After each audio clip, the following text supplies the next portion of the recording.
should also understand the threshold position of Lord Shiva's wrath. Money is freedom. Money flows to me avalanches of abundance. I get rich what I don't know why you need to hear about money early in the morning. Okay.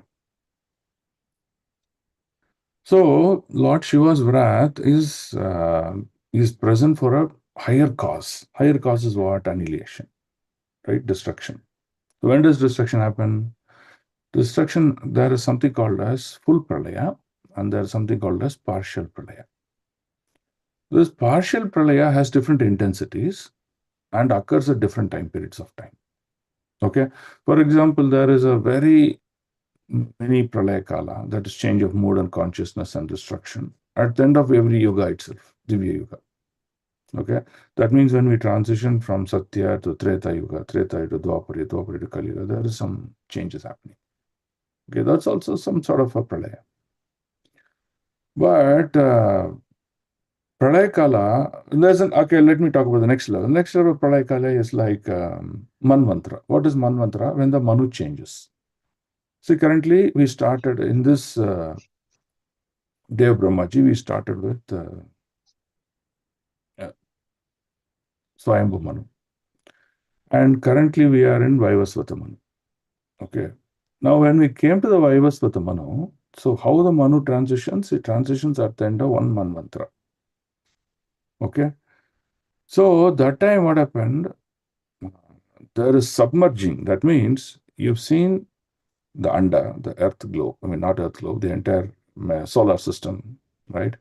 There is a shell, a golden shell at the covering of the solar system. Okay. Now, in the solar system is like an anda, it's like an egg shape, it's like a ball. Half of it is filled with water, half of it is above water. Okay. So all the creation that we're talking is above the water. Okay, nothing below the water or inside the water. So when Manvanta, that means when the Manu changes, all the Patal Lokas up to the earthly planets and up to Bhurloka, they get submerged into water. Okay, then again they come back. So you see, there's a mini pralaya that's happening. And you need Lord Shiva to do this act. Right? When Brahmaji's life gets over, that is Mahapralaya. That means the end of the material creation. Right? And so Shiva needs to act. So Shiva has been given the role of this wrath, this anger, because anger is the one that causes destruction, in order to perform a great act. But in Sloka 7, you can see that how Shiva is not able to control his wrath at many times, examples. Okay. So one example is Daksha Prajapati pastime. She was not able to control his anger. He kept on tolerating up to a point, but beyond that he could not. That he had to cut the head of Daksha Prajapati, creating a demon and all those things. Okay. So now let's look at another example. It is Sloka 11 talking about is the Cupid. Cupid is called Kandarpa. Okay, so what's the role of Kandarpa in this world? So today, each one of us have an attraction to something else, right? It can be an object, it can be a person, it can be an activity, it can be a position. Each of us have an attraction. So this is called lust. Why? Because none of this attraction is in the mood of service to the Supreme Creator. All these attractions are to fulfill our desires, fulfill our senses. Sarvapadi vinirmuktam tat paratvena nirmalam. So that senses are not used in service of Hari, but the senses are used for our own desires to fulfill them. Okay, so hence they become lust. So Kandarpa is an excellent person who looks at, hey, are you Hari devotee? Are you Haridasa? Okay, then I will influence you with the arrow of lust. The highest of that lust is attraction to sex. sex within married life, sex beyond married life, all sorts of sex. That's what Kandarpa does. Now, what this Kandarpa did, he once wanted to test his strength on Lord Shiva. So Lord Shiva was meditating very deeply. So he fired an arrow. It's called the arrow of lust, arrow of love. When he fired the arrow at Shiva, Shiva was in deep meditation and then said, "Hey, you're testing me. How dare you fire this arrow?" So he got so angry for a small event, he burnt Kandarpa into ashes. Okay? But Krishna created Kandarpa for a different purpose. But he created that. So that means it tells that Lord Shiva's uncontrollable anger as his position. Okay. Now he's giving comparison to Lord Vishnu. So he's giving the example of Bhrigu. Okay. So this Bhrigu wanted to check who's supreme, who's the real supreme personality of Godhead. A person who's considered to supreme should be beyond these tribulations and disturbances. So he wanted to test it.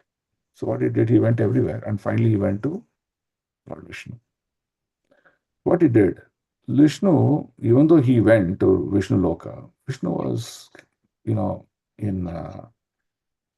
Aptakama. That means completely self-satisfied. He was not worried about anything in his life. Fully relaxed and he's fully satisfied on the bed of Anantasesh, being served by, many Lakshmis, many personalities. So once he entered, he said, "Hey, I'm a great Rishi. How come is that you don't welcome me, you don't give me respect?" So what he did, he used that as an example and took his leg and kicked the heart of Vishnu. Immediately Vishnu got up and said, "Oh, you kicked my heart. Please understand my heart is so strong, it's like steel. Nothing will happen to my heart, but your leg will pain." So what Vishnu did, he massaged the leg of Bhrigu. So the Shastra is now comparing two personalities to say how Shiva, reacted under various situations, and how Vishnu's tolerance demonstrated a supremacy as supreme personality of Godhead. Right? So this loka is trying to tell one of the activities of the Lord we're talking about is supremacy. Are you getting the understanding, Prabhu? Yes, Prabhuji. Okay. We can draw Thank another you. analogy, right? For example, in Ramachandra's pastime. So in Ramchandra, uh, he came to perform great Leela on this material world. In one of that Leela was this Leela with Ravan, right? Now, whenever we get allured by material attraction, we get, what do you say, taken away by Maya. So here Ravana is Maya, okay? Even though Sita Devi was transcendental, personal, associate of the Lord, when she deflected her consciousness towards the golden deer, which is Maya, she became vulnerable. Okay? That means she can be taken away by Maya. So Ravana came, abducted her, and went away. Okay? Now the story goes on. She is captivated under the camp of demon Ravana. Now Lord Ram is demonstrating two kinds of positions here. Position of supremacy. Okay? The first position of supremacy is he performed a ceremony to invoke Varunadev. Why? Because he wanted to cross the ocean to reach Lanka.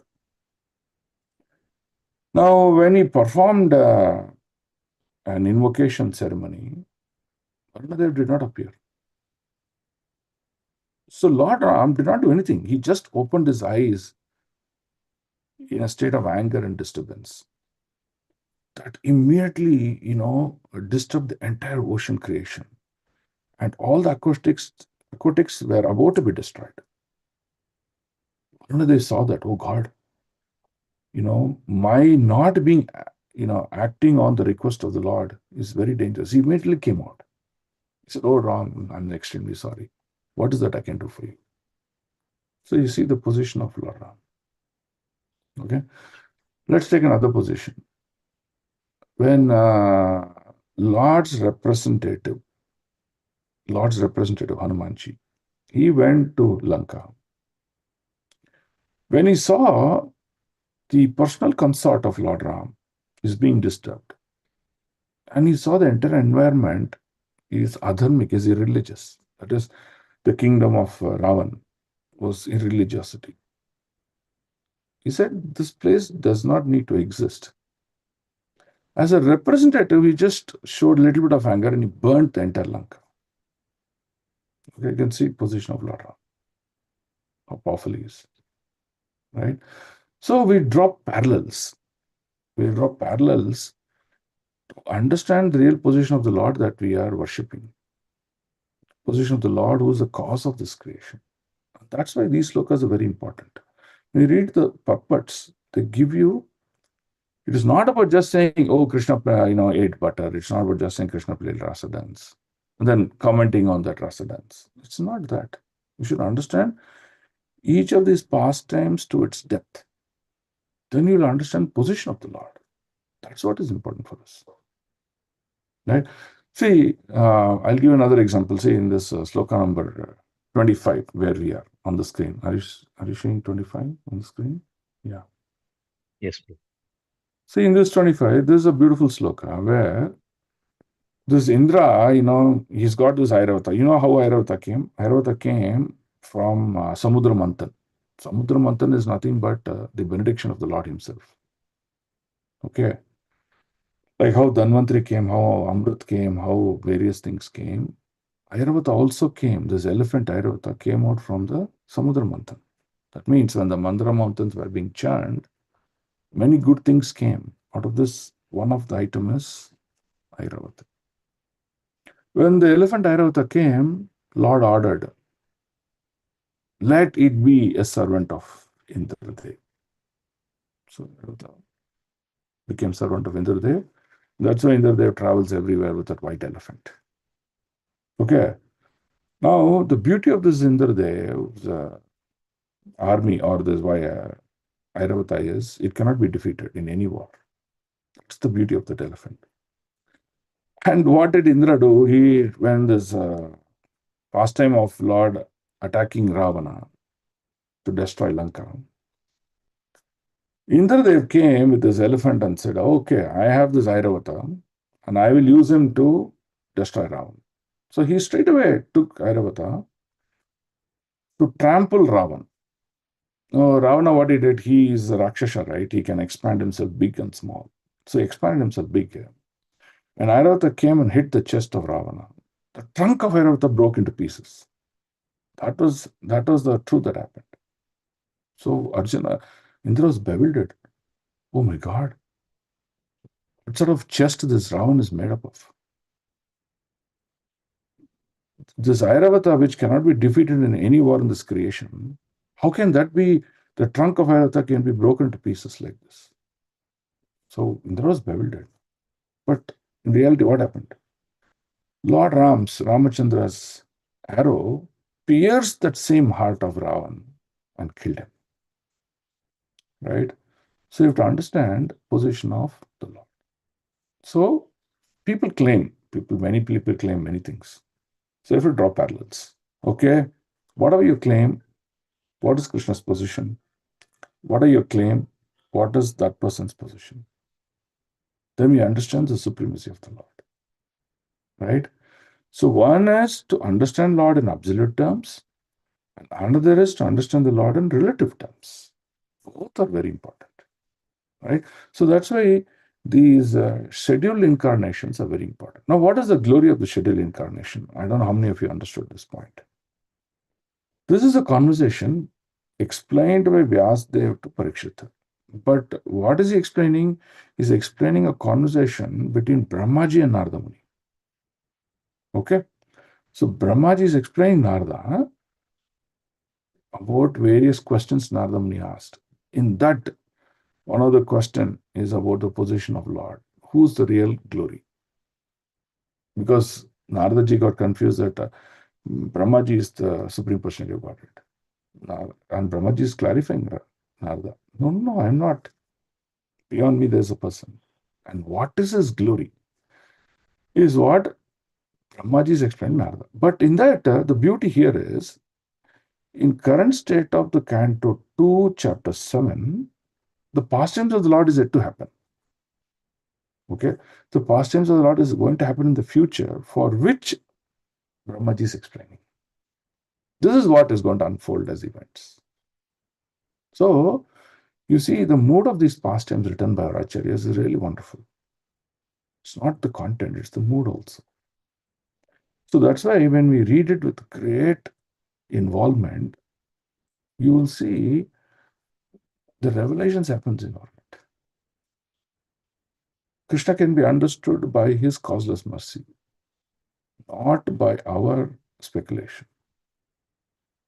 So the causeless mercy of Krishna is present in the hearts of great devotees like Vaishnava Acharyas. So when the Acharyas reveal the truth through these books, like Srimad Bhagavatam, we are able to hear the truth from the Lord. So that is the beauty of Bhagavatam. Bhagavatam is not just a book of literature. It is revelations. It's the heart of the Vaishnava Acharyas. That's why it is so powerful.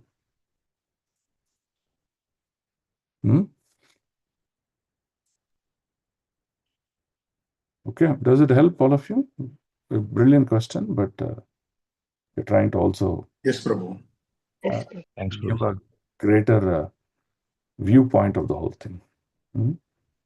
Okay. Any other questions till 25? You're all clear? There is one small question, Prabhu. Sorry. Go ahead. In the incarnations, the plenary incarnations, what is that called actually? These are all called Amsa, Kala, Guna, Yuga, and Manvantara, Prabhu. These incarnations, plenary incarnations are called. So you've not understood, you're saying all these things. Yeah, I mean, see, plenary incarnations are like Lord Rama, Narasimhadev. We all understood that. So what does it mean by they are called as Amsa, Kala, Guna, Yuga, and Manvantara?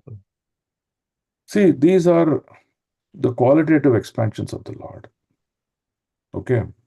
So using Kala, using time, Lord reveals many, many activities, many, many truths.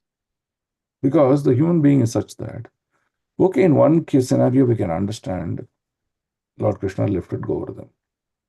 But in other scenarios, we didn't find him doing great deeds. Is the major conclusion of people in today's world. What are they saying? Okay, all this Bhagavad Katha, Ramayana Katha is all for the olden days.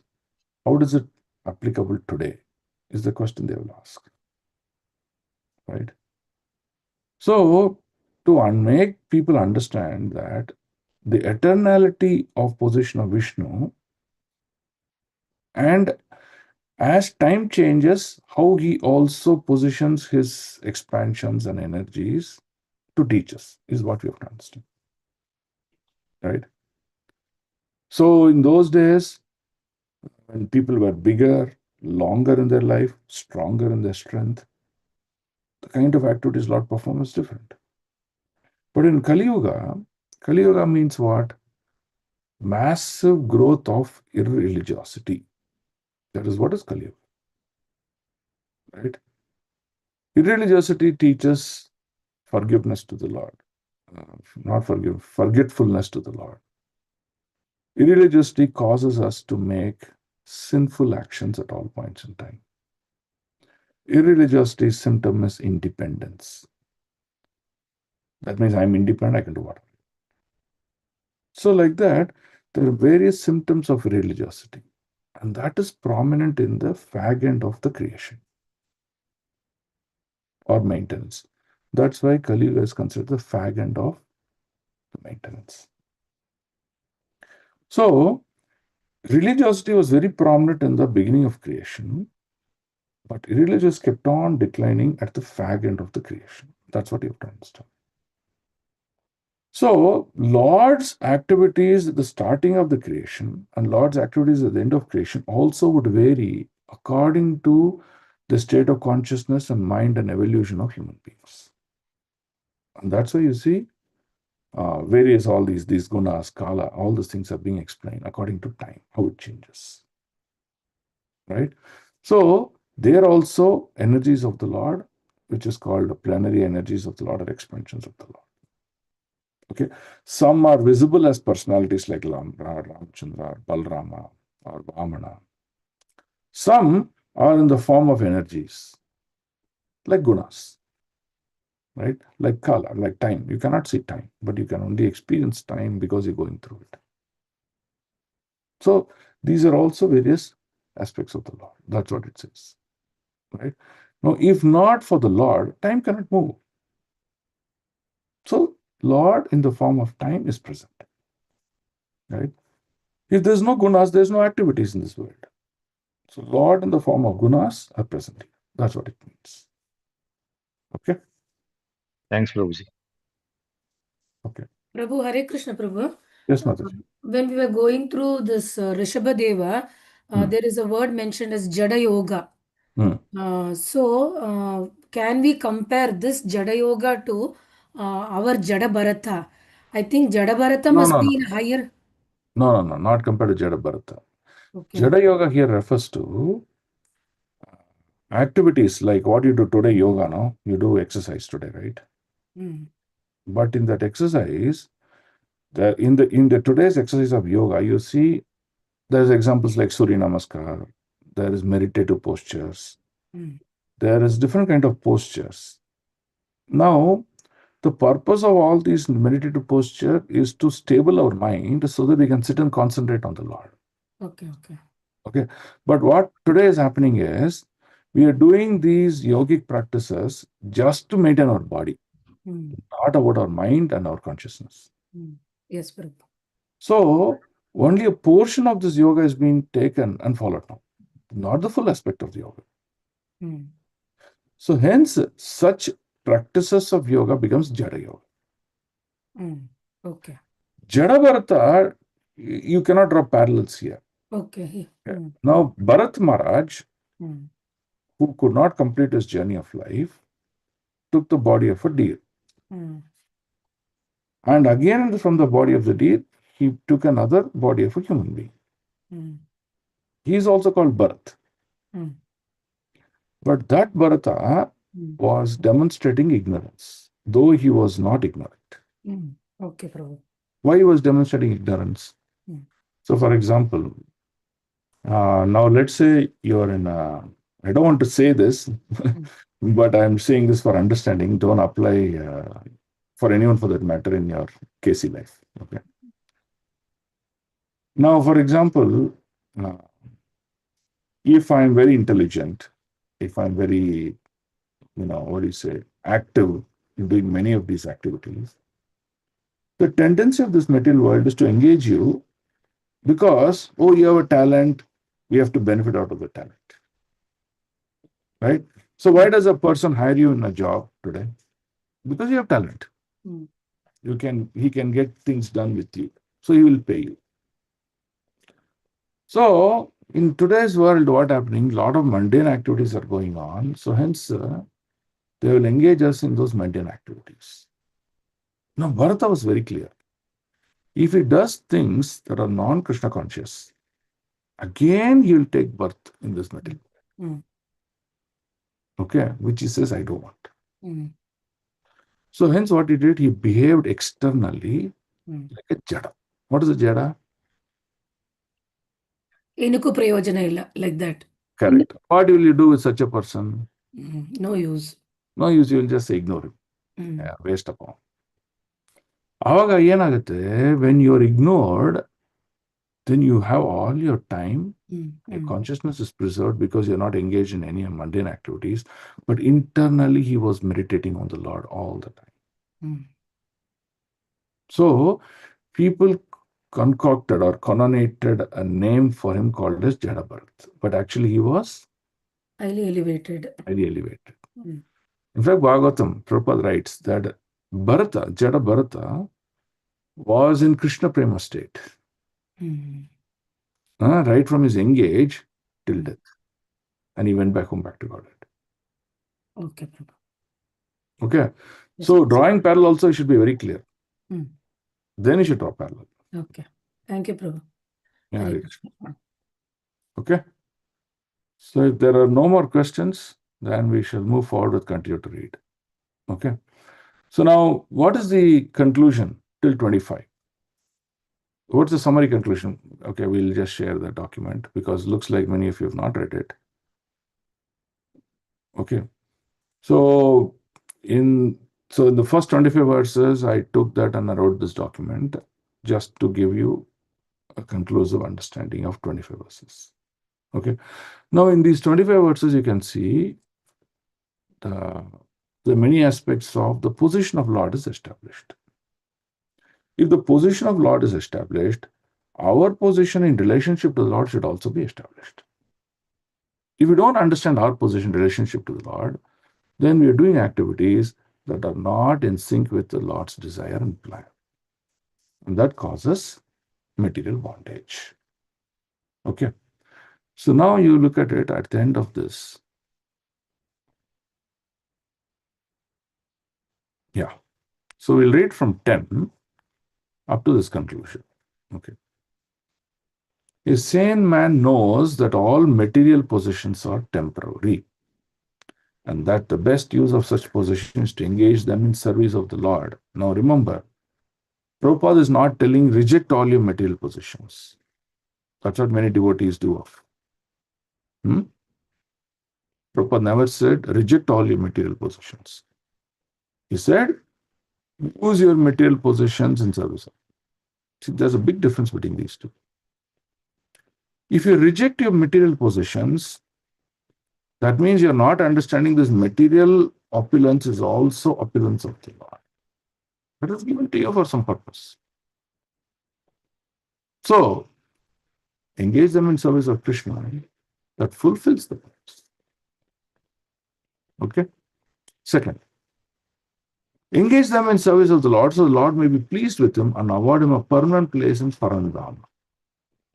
Okay? So, engaging everything in service of the Lord is considered to be perfection in devotion service. And second, to know exactly the permanency of spiritual existence, one voluntarily practice possessing less or only the minimum to maintain one's material existence without difficulty. One should not create artificial needs. Now, why Prabhupada says this? It's very simple. Now, let's say we need X amount of money in this material world. Okay, if you have that X amount of money, you will just go on leading the life and use the balance time in your life in practice of your spiritual activities.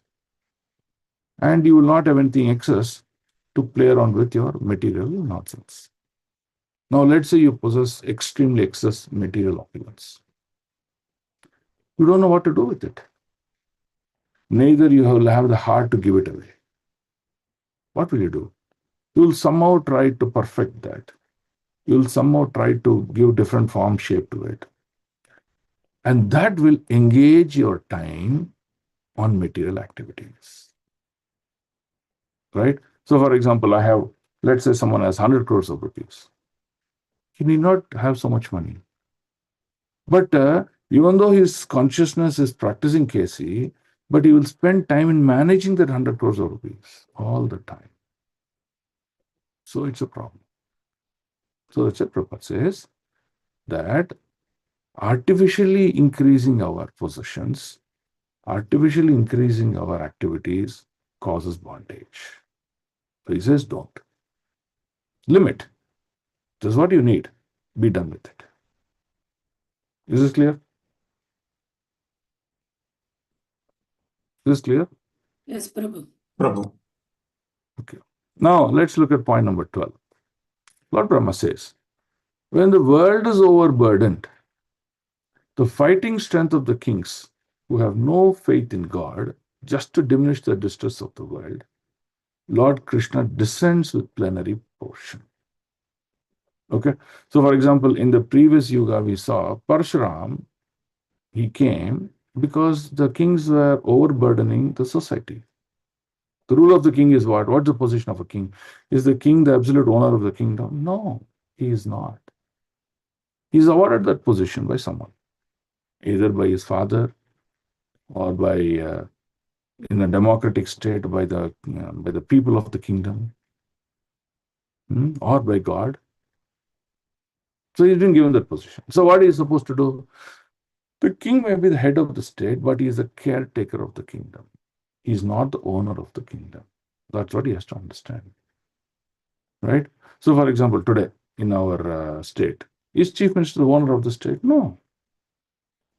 He is an appointed servant, acts as a caretaker of the state, so that the state is managed well. But what's today is happening? Every CM thinks he's the owner of the state. So this is the problem. Why? Because there is no God consciousness, there is no understanding of God. So when the head of the state becomes like this, the entire kingdom, all the kingsmen, they suffer. So what Krishna says? I will descend. I will come to correct this state. Every time Krishna comes, he does this correction in different types, in different fashion. Because that's Lord. Lord is full of variety. It's not that he'll do the same thing in all the time he descends. He does one time, he does one thing. That is Lord. Okay? So, the Lord comes in his original form with full black hair, Krishna. And just to expand transcendental glories, he acts extraordinarily. No one can properly estimate how great he is. So, Prabhupada writes in 26 that if science today can count the number of atoms in this creation, let's assume it is possible. But yet, and still, one cannot estimate the glories and the positions of the Lord. So that means we cannot understand the Lord at all. So what do you have to do? Simply follow the instructions. Simply follow the instruction and perfect your life. That's what is recommended here. Right? Let's say a maths teacher. Okay, he's trying to teach a student. How much ever he teaches mathematics, the student says, oh God, it is beyond my ability. Why? Because the student is trying to master the entire mathematics. It's not possible. It's not possible to master the entire mathematics by any human being in this world. We all understand only a portion of it. So, hence, what Prabhupada is trying to say is don't try to estimate the unlimited Lord. Just follow his instruction. And what you need in this current life, the Lord was revealed in the heart to you. Take it and run. And how the Lord will reveal to you? Only if you are a confidential servant of the Lord. If you are not, if you are a rebellious, if you have other priorities in life, the Lord will not reveal, will not disturb you at all. He says, go on. Whatever you desire is just go on doing it. I will not come in your way. This is the fact you have to understand. Am I a Krishna conscious person or am I not?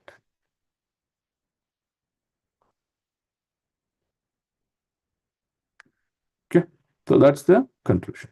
So hence, in the commentary text one time, Sridhar Swami says, Krishna performs karma divyam.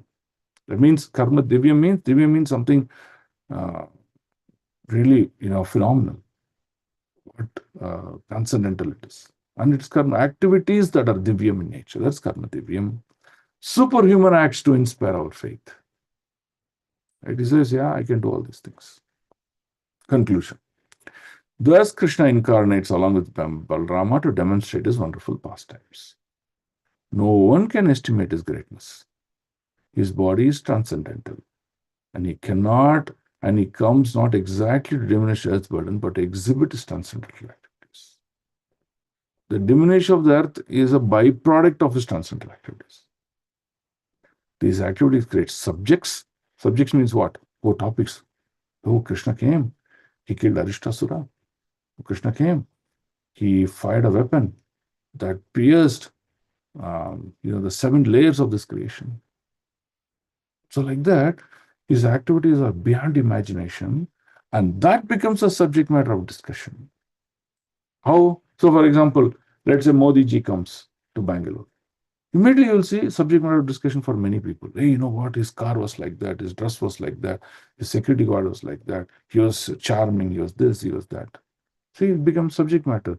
People talk in press, news channels, reports. Everyone talks. Now, if that is the position of a small person, imagine the position of the creator. And hence, Krishna says, whoever makes my subject of discussion is considered to be very dear to me. So, the subject matter of pure devotee discuss because their only pleasure in life is to chant his glories. That is why it becomes a most important topic of attraction. To say, discuss Krishna Katha. Submerge yourself in those topics. Make that as the most important activity in your life. That is life. And that is Srimad Bhagavatam. Okay. Okay, so now let's continue to read. Now from sloka number 26 to 40, which we'll try and cover today, is all activities of the Lord, which is like the Vrajalila activities or his personal pastimes. Now, all these times you saw Krishna expanding into plenary portion and performing activities till 25. 26 to 40 is Krishna's Swayambhu, that is personal activities of the Lord. That's what we're going to discuss. And that's why it's very attractive. Most of you know most of these topics. We'll just glance it through. Only the key things that I'll try to explain. And you should be able to get these topics. Okay. Reading from Canto 2, chapter 7, text 26. Bhumeha suratera varuta vimaditayaha klesha vyayaya kalaya sita krishna keshaha jata karishyati jananu palakshya margaha karmani chatma mahi mopani bandhanani. Translation. When the world is overburdened by the fighting strength of the kings who have no faith in God, the Lord, just to diminish the rest of the world, descends in his plenary portion. The Lord comes in his original form with beautiful black hair, just to expand his transcendent glories. He acts extraordinarily. No one can properly estimate how great he is. Okay. Now, here in the creation, if you see, we talked about the Anda, we talked about half of the globe filled with casual ocean, Garbha ocean. And the above half, we talked about the existence of the material planetary systems. In the material planetary systems, how is that all the 14 planetary systems, starting from Satyaloka till Pataloka, how are they being held? Who's holding that? It's like a disk. Who's holding that? It's called a person called Shesha. Okay. I will try to see if I can show the picture for you.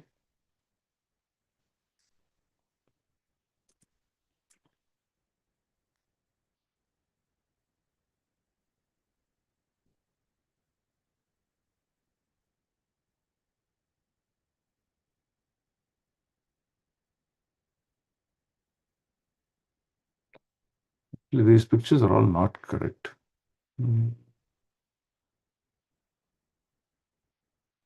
I created one document, but I have to search for the document.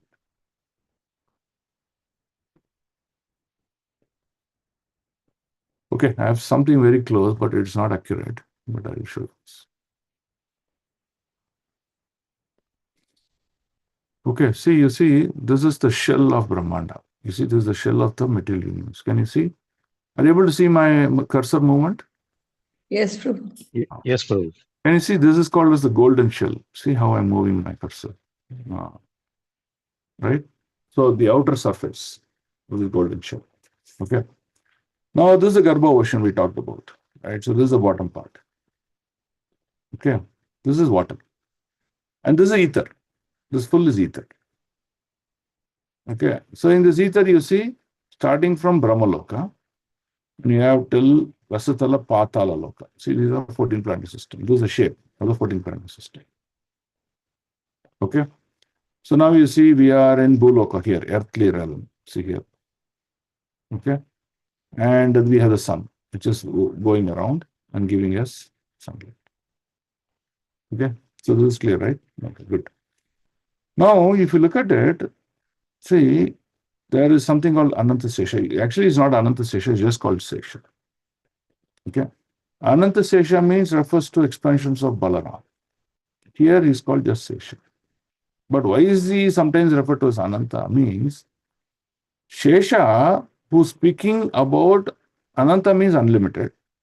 So Shesha, who's speaking about unlimited pastimes of the Lord, hence he's called Ananta Sesha. Okay. Now look at this. Can you see the bottom? There's a snake here. Okay. So of course the drawing is looking different here. On the hood, Sesha's hood, he's holding this entire 14 planetary system.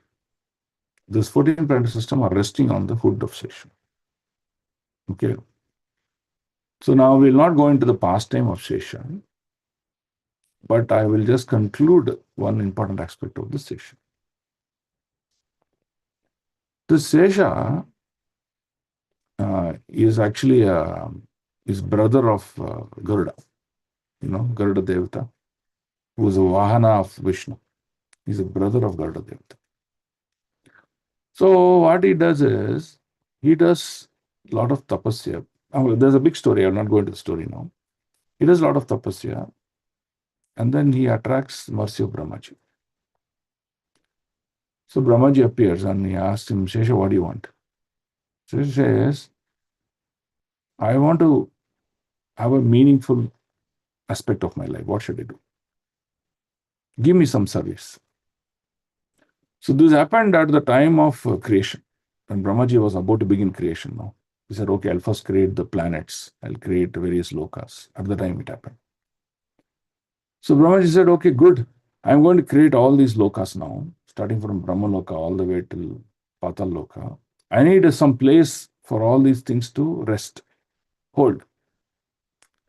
So you become the person who will hold this entire planetary creation.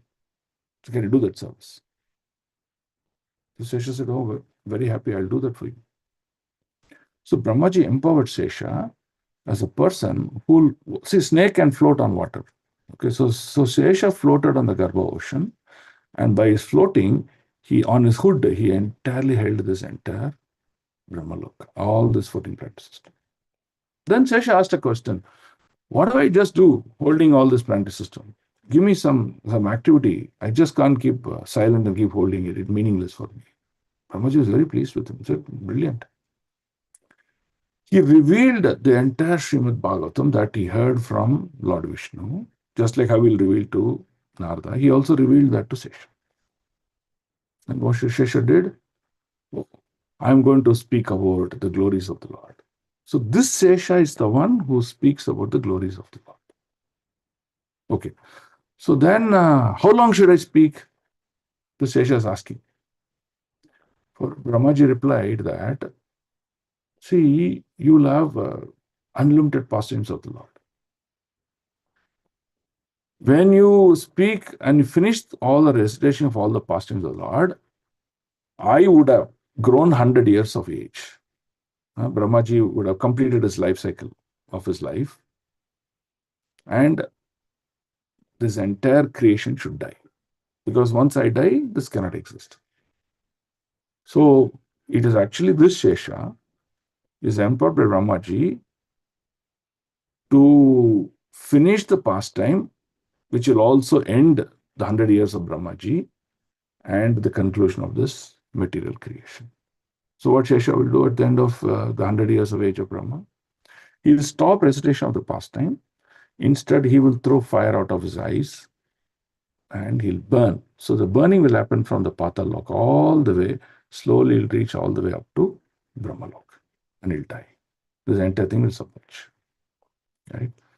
So this is the pastime with this section. So that's what is being explained there. But of course, the explanation is very limited there.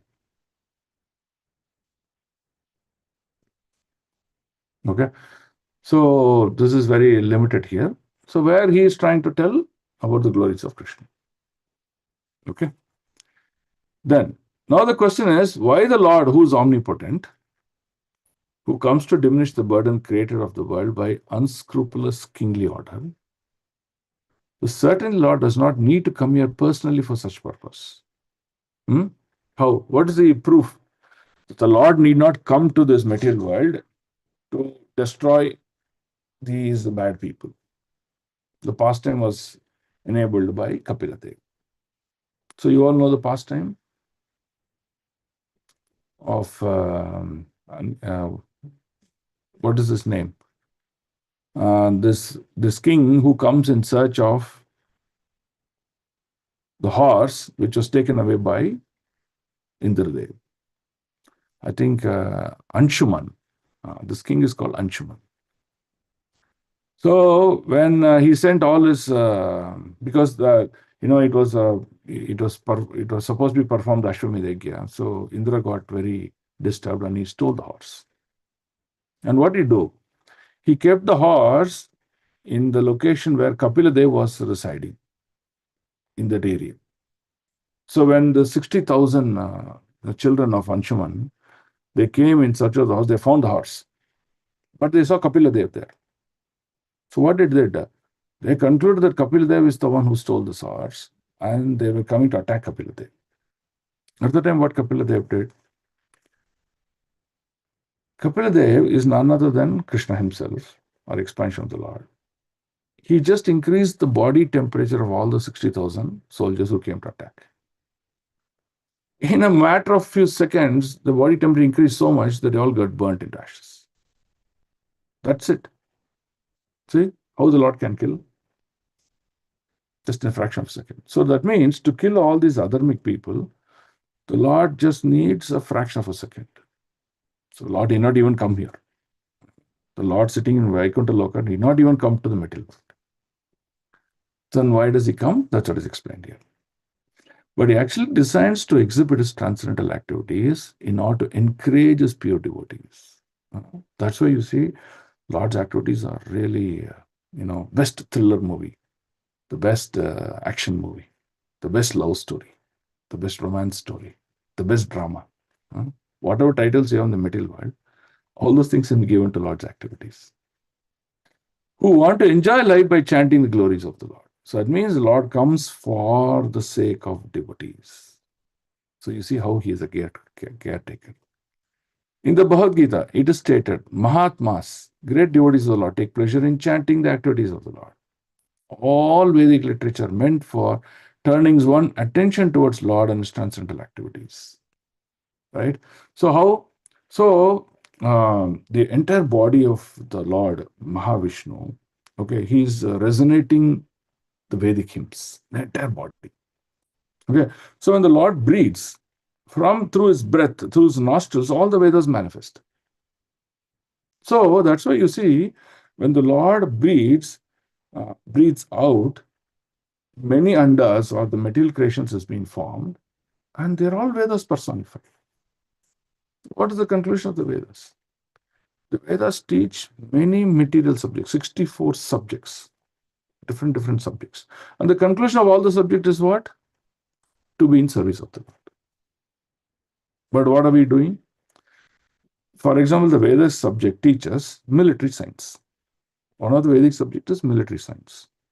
In military science, this is where Arjuna learned Brahmastra. He learned with different Agni Astra, that Astra, this Astra, everything he learned from this one subject of the Vedas, where he learned warfare.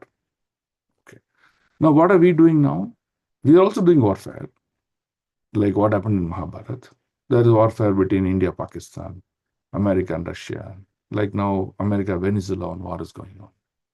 But what is the purpose of all these things? It is not for God consciousness.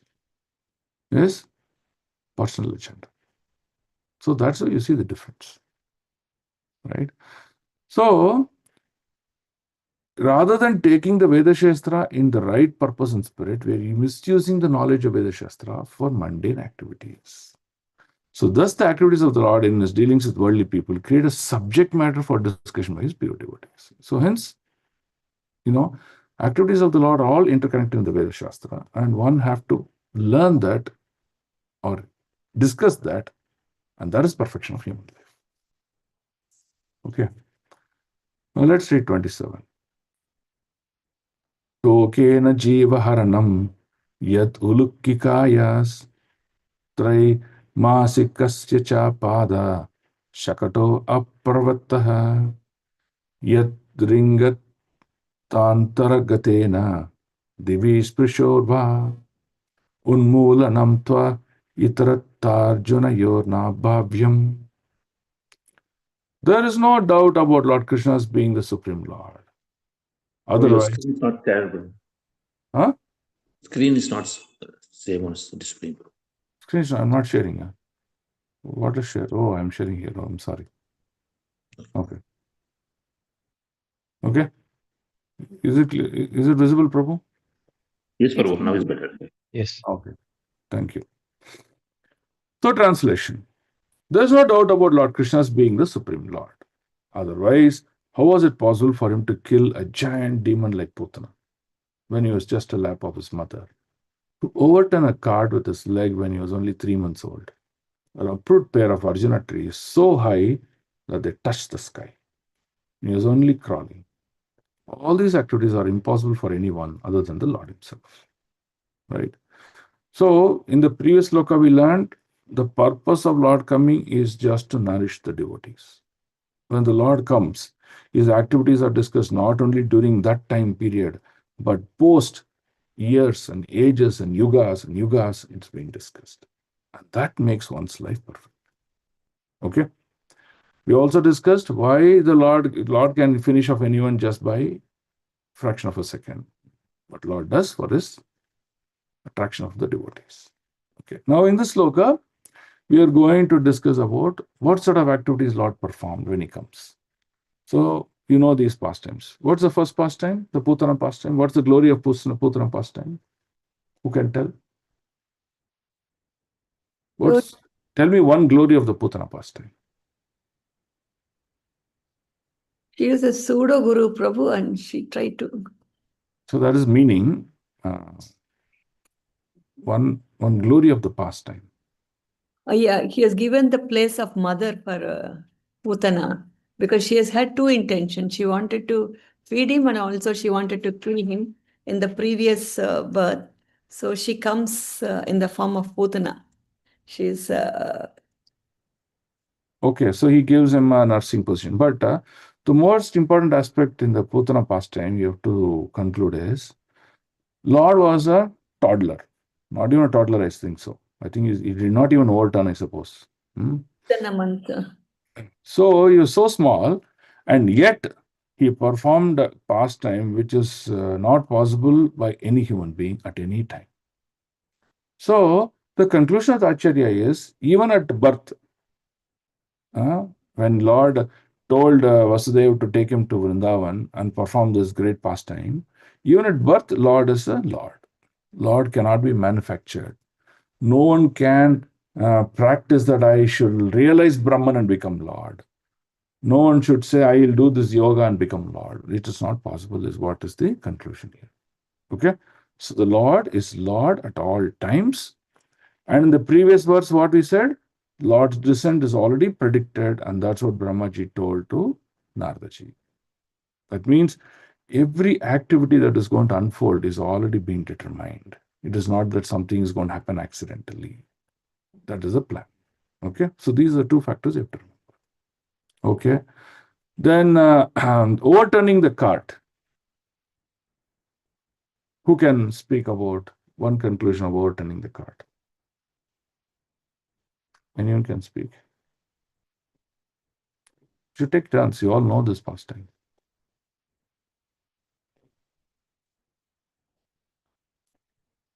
Ribol? Hare Krishna Prabhu, Sakatasura, no Prabhu, at that age. And he was Okay, so so what's the learning? What's the learning?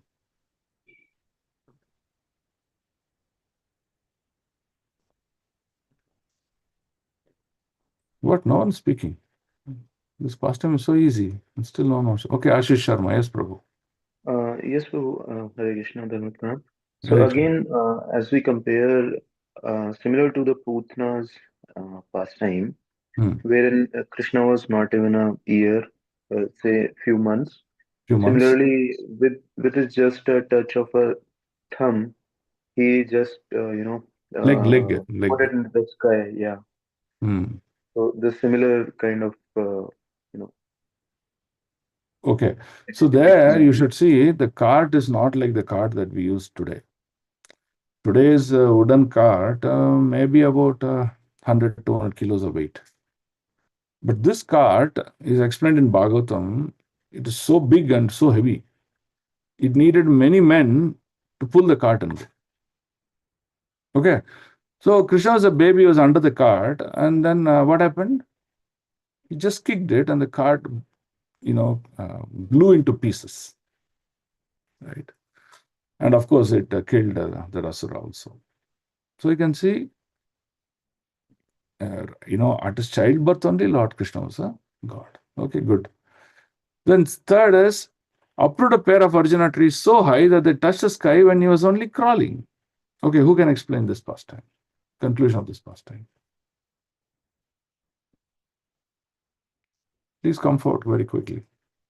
It's not just that to demonstrate his strength and ability, Prabhuji. Here, actually, he liberated the two cursed divine personalities, Okay, okay. Kubera's sons. Devotee can also Mother, can you be a little bit louder? blessing. Can you be a little bit Hare louder? Krishna Prabhu, the curse Yeah. of a pure devotee is actually a blessing. Pure devotee, that means Narada's curse is a blessing and Lord fulfilled it. Okay. Okay, we'll accept both these comments. But one comment I would again conclude in the context is these Arjuna trees, if you read the description Bhagavatam, they were straight and they were very broad, wide. That means the trunk was so broad. It was very tall. And Prabhupada writes in the purport that the tallness of the tree was so much that if you look at it from the bottom, you'll feel like the tree is touching the sky. That tall it was. Huh? Look at the heaviness of one tree, and two trees were like that. And what Krishna did, Krishna actually did not even use his hands or legs or any of this thing. He just, his, He took the martyr in between the two. the martyr got caught. He was just trying to release the martyr. In the process of releasing the martyr, he just pulled it a little bit and the trees broke. Okay. And these trees were not like living for 1 year or 2 years, they're living for thousands of years. So you can see how these activities are bewildering, mind boggling, beyond humans' perception. This is called superhuman activities. The Lord does it. So then what happens when Lord does something like this? Oh, it becomes a talk of the town. Actually, if you read the purport of that pastime, it will be written that when these two trees fell down, tremendous sound came. That means dum, dum, dum, like that sound came. And it became talk of the town of Vrindavan. Hey, how these two trees fell. No, that happened, this happened, two personalities came. It became talk of the town. They talked about this for many days. Right? So this is called superhuman activities. Right? Now, so this pink one is a great conclusion that I want to share. Can someone read this conclusion? It's pink. Yes, Prabhu, I can read. Hmm. If Yashoda had seen Krishna in her lap extending 6 miles to cope with the she-demon Putna, then the natural maternal love of Yashoda would have been hurt, because in that way Yashoda would have come to know that her so-called son, Krishna, was God himself. And with the knowledge of the godhood of Krishna, Yashoda Mai would have lost the temper of her love for Krishna as a natural mother. But as far as the Lord is concerned, he is God always, either as child on the lap of his mother or as the coverer of the universe, Vamana Deva. He does not require to become God by undergoing severe penances, although some men think of becoming God in that way. Hari. Okay. So, what the Lord's greatest glory is, even though he is beyond imagination, even though he's unlimited in his potential, he makes it so meaningful for us that we can comprehend ourselves with the activities of the Lord. The example here is given is Yashoda. Now, Putana, actually, you know the size of Putana body. Putana body, original size is like a mountain. If you see a mountain, how big it is, that is the size of the Putana body, actually. So that was revealed when Putana died. When Putana died, her body became so big, and it was like a mountain. Okay. So now, Krishna would have actually grown in size. Like from Vamana to Trivikrama, he grew, right? Like that, Krishna would have grown in size to become the Putana sized body and defeated her. If we had done that, Prabhupada says that Yashoda would have not seen Krishna as her son. Oh, this is Narayana, this is God. Why? I have to be in awe and reverence, just like how Devaki fell. And there will never would have been, beautiful motherly love and pastimes that would have happened. So hence, the Lord performed an act in such a manner that on one side, Putana is destroyed. On the other side, the consciousness of the devotees of Raj are also taken care, nourishing the pastimes of the activities of the Lord. This is the beauty. Huh? At one shot, Krishna will achieve many things. Right? So that's the beauty of this. Okay. So then people will always think, oh, he is God. He is not one among us. If there is not one among us, you cannot fight with him. I mean, you cannot understand the glory of that pastime, right? So that's why Krishna makes it so simple. Okay, let's take another example. Subala. Subala said, Krishna, I want to do fighting with you. I want to do a wrestling match with you. Now, can Krishna be defeated in a wrestling match? Not possible. But Krishna made the position so much that, oh, Shubala, you're really strong, you can defeat. And actually, the wrestling match happens between Shubala and Krishna, and Shubala defeats Krishna in that wrestling match. And Krishna accepts the defeat, he glorifies Shubala. So you see how the Lord is. He's a charming a Lord who you can feel one among yourself. You can feel him as your family member. That's the beauty of the Lord. Right? So this is the point that you have to understand. When you understand this point, you develop, I can build a relationship with him. I can love him. He will visit my house. He will take part in what is called as my family activities. All those things are possible. That's exactly happened in Raj. Every member in Raj felt that Krishna was one among them. They never felt he is God. So you can see many of these pastimes are conclude. Okay. Okay, great. That's because of Maya, no, Prabhu.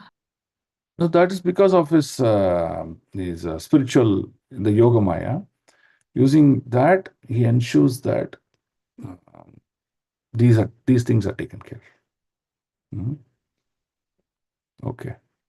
Okay, good. So let's read 20. You should read these pastimes. You should read this entire purport. So brilliant there.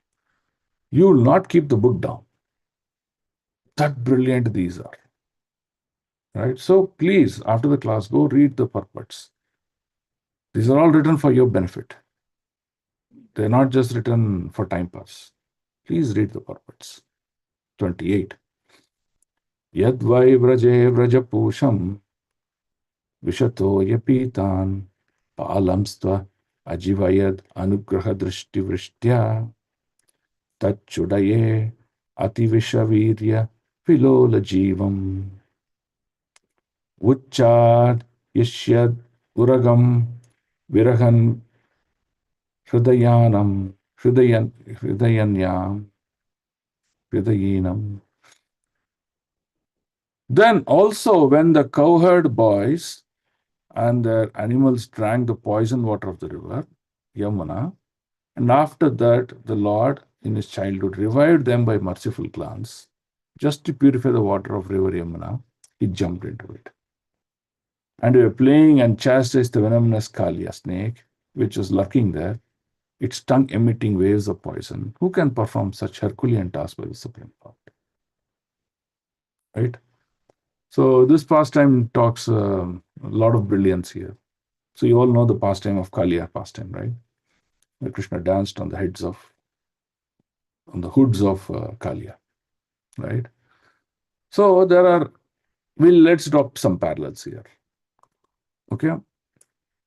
The Kalia snake was infected with a lot of material consciousness, the Kalia snake, right? And that material consciousness is represented in the form of poison in its fangs. That means if a snake possesses more poison in its fang, that means the material consciousness is very strong. That's what it means. So Kalia had that. So now, how to cure Kalia's problem? Of course, you can chop the head of Kalia. But Krishna says in the 7th and the 8th chapter of Bhagavad Gita that whatever state of mind or whatever state of consciousness one leaves the body, he attains the same state of consciousness in his next birth. And in this, there's no doubt. Krishna concludes that. That means what? If I am passionate in my consciousness, or if I'm in goodness in my consciousness, if I'm ignorant in my consciousness, or if I'm influenced by anger, if I'm influenced by lust, if I'm influenced by greed, and with that consciousness, I leave this body. In the next birth, whether I get a human body or not, even if I get a human body, I'll have the same mentality. I have not purified myself. This is the problem. Krishna says that. So hence Krishna says, one who chants my glories, one who takes up my name, one who takes up my shelter. To him, what do I do? The Trigunas, right? He takes away the influence of Trigunas on that person. That means from an impurified consciousness, he becomes purified in his consciousness. A purified consciousness which is directed toward or which is attracted towards Krishna's and Krishna's pastimes is eligible for liberation. An impurified consciousness cannot get liberated.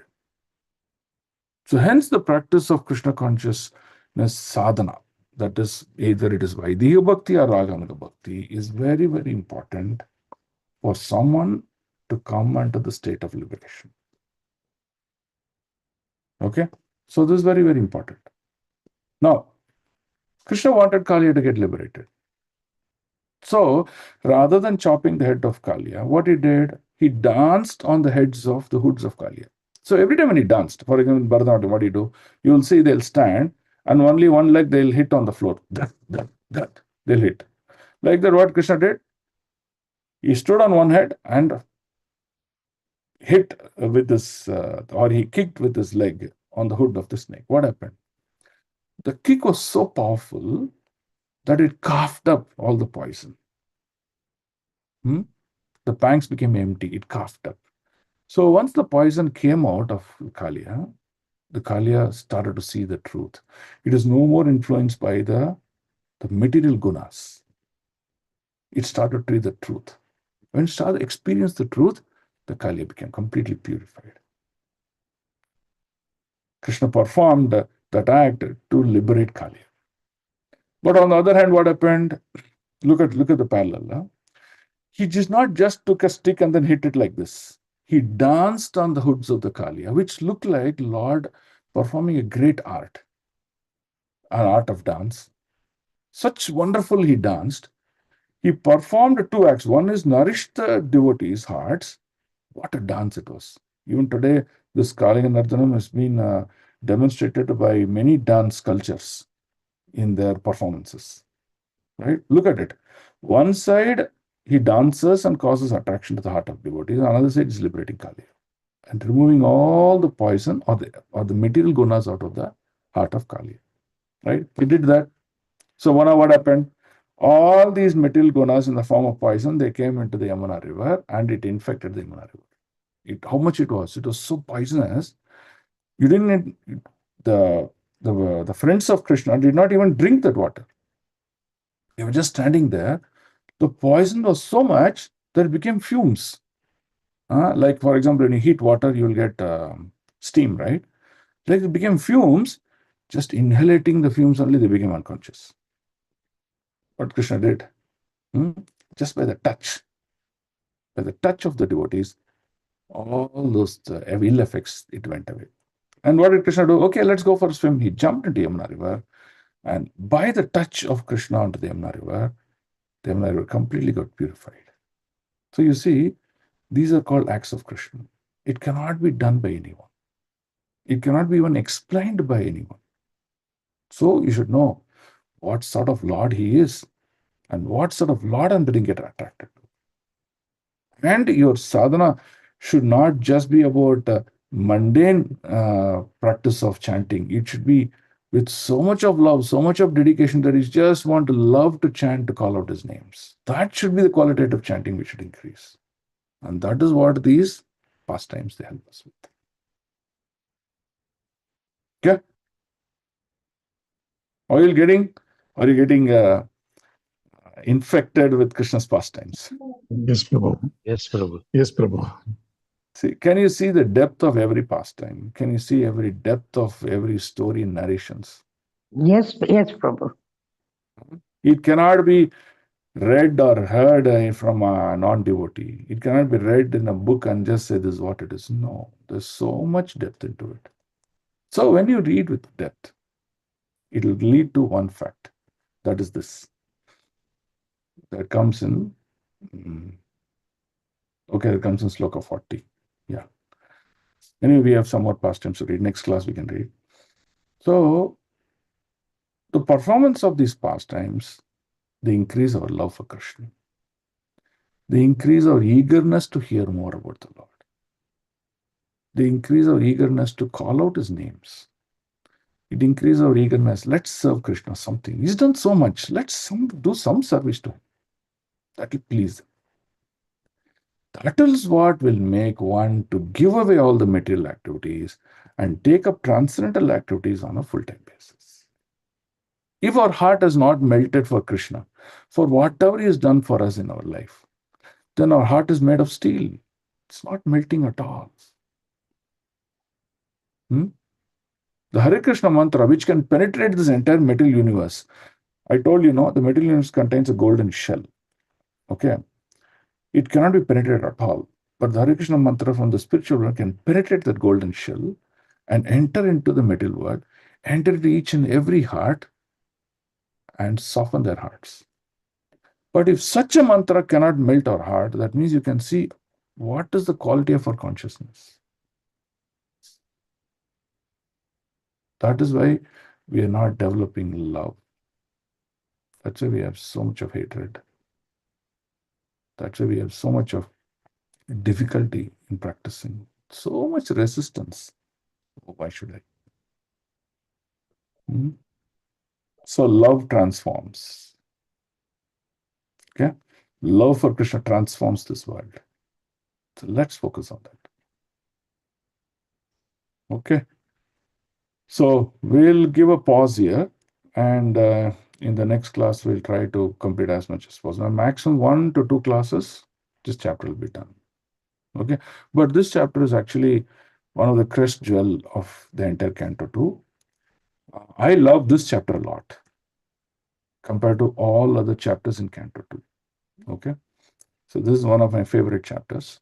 So please read into the purports. So brilliant it is. You will not sleep. That brilliant it is. Okay. Result guaranteed. Okay, we'll end today's class here. We'll take up some questions. Grandhara Srimad Bhagavatham ki jai. Jai. Yeah, any questions?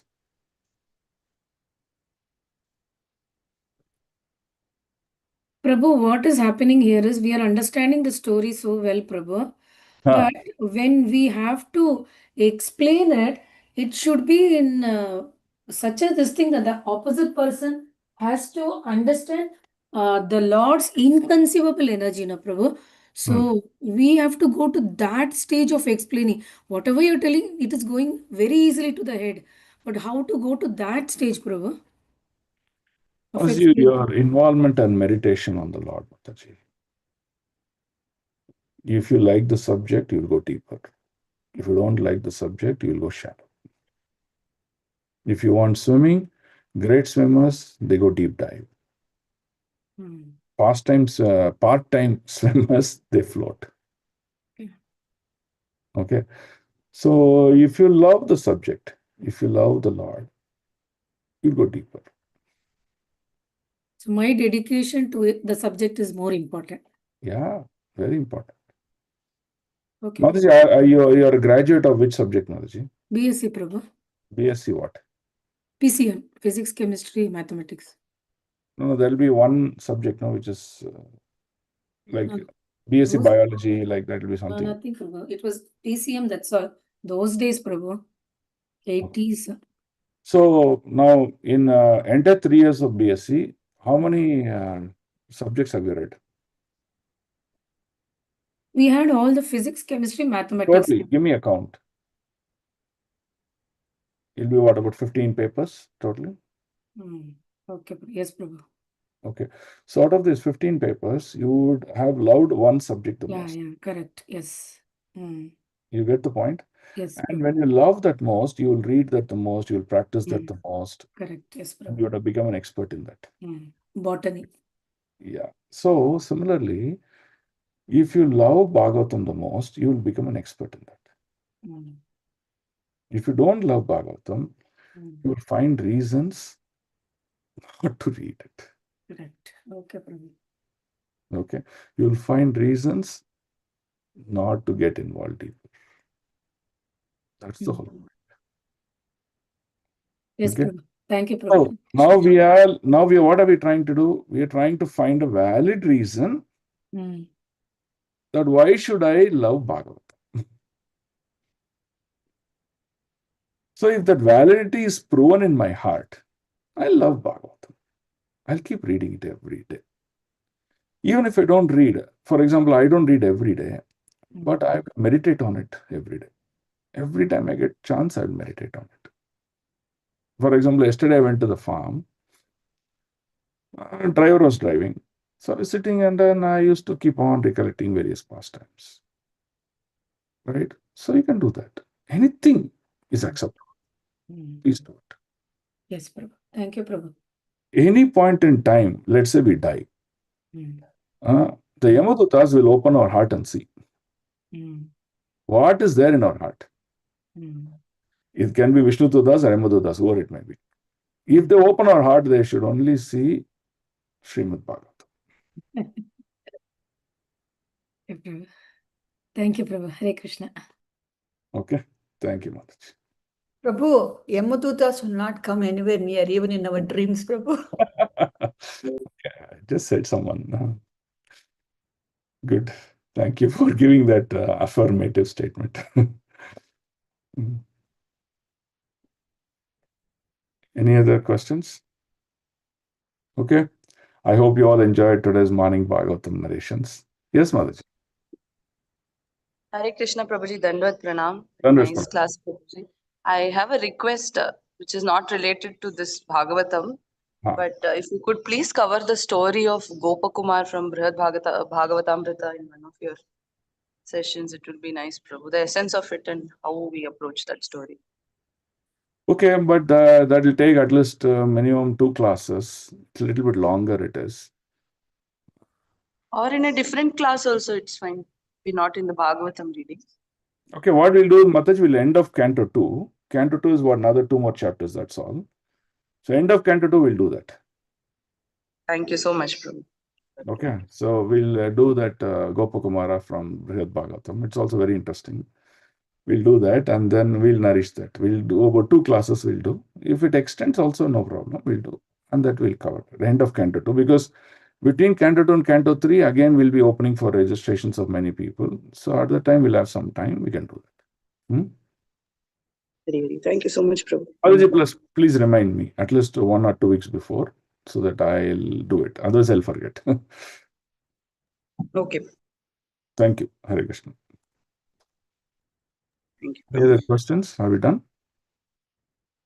Okay. Grandharaj Srimad Bhagavatam ki jai, Srila Prabhupada ki jai. I hope today's morning class was nourishing to all of you. Yes, Prabhu. Keep nourishing more and more by reading the purports of Srila Prabhupada. They're really wonderful. They're transcendental. It cannot be heard anywhere else except in ISKCON.